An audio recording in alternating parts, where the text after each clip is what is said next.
Well, you hardly can tell how you contract this disease because you really try to do your best. Like I've been keeping social distancing, been wearing masks, and I've also not been avoiding crowding.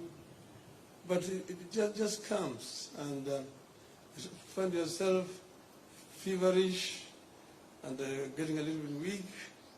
And then when they do the test, then they find that you are positive.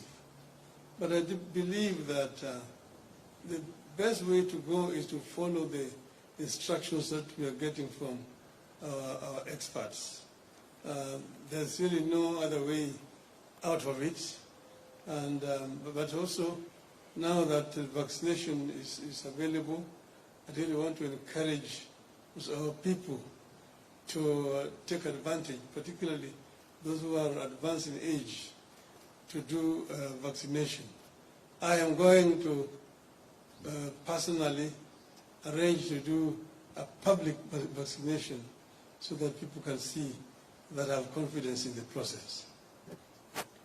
Thank you. I think the issue you raised is a self-answering question. I want to make it categorically clear that the measures that we have imposed are not my measures.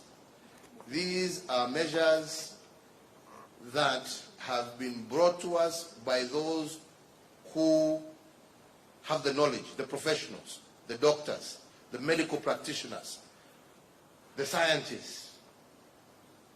They went through and we had long sessions with them. And this was their recommendation, that if we are to stem this virus from continuing to grow, kill people, the only thing we can do is to lock down. In fact, if we had gone by their extreme measures, they had wanted us to lock down the whole country. We had to come down to tell them we also have an economy, we also have livelihoods, which we must consider. And that is why they picked those counties that we locked down as the most heavily infected counties, and we went for what is called a partial lockdown, not even a total lockdown, a partial lockdown. As the Honorable Prime Minister has said, it is true. As a result of that partial lockdown, some segments of our economy are indeed hurting. The hospitality sector, the bars. We also know that churches are not having the opportunity to gather, but at the end of the day, we have not said that people cannot pray. And we welcome people to pray in their homes. But the most important thing is that we must stay safe. And by staying safe means we do everything that is possible to follow the protocols and the guidelines that have been given to us by the health experts.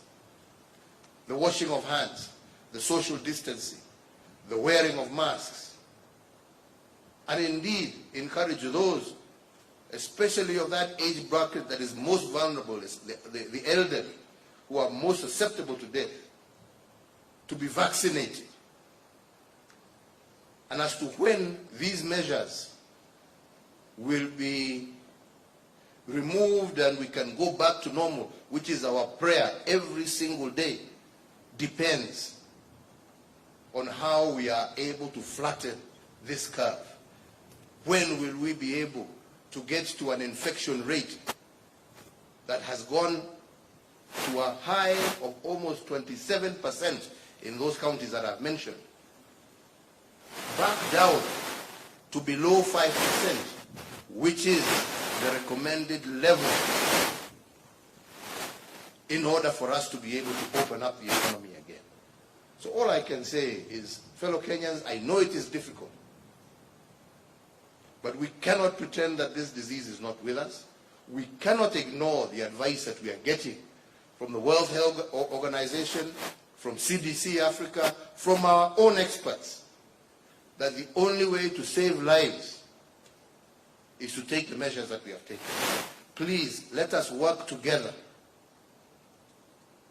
let us cooperate and collaborate with our health experts. And the sooner every single Kenyan begins to do that which is necessary, the sooner we shall be able to get back to normal.